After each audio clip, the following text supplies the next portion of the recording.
श्री गुरुभ्यो नमः.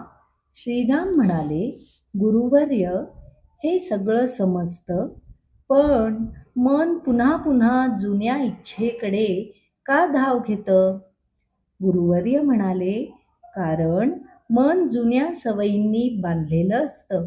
जसं काळोख्या खोलीत शेकडो वर्ष धूळ साचलेली असती. एकदाचा दिवा लावला की सगळी धूळ नाहीशी होत नाही. तसंच ज्ञान जागलं तरी जुन्या संस्कारांची लाट मनाला खेचत राहते. म्हणून वशिष्ठ मुनी सांगतात, घाबरू नको, हताश होऊ नको, फक्त पुन्हा पुन्हा साक्षी भावात ये. मन चुकलं पहा, मन रंगलं पहा, मन असंवेद्य झालं पहा, पण स्वतःला मनाशी जोडू नको. हळूहळू सवय बदलते.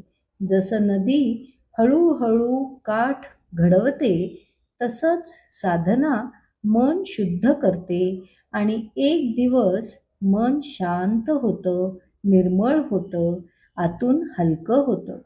हा प्रवास हळूवार आणि पवित्र आहे. हरिओम तत्सत.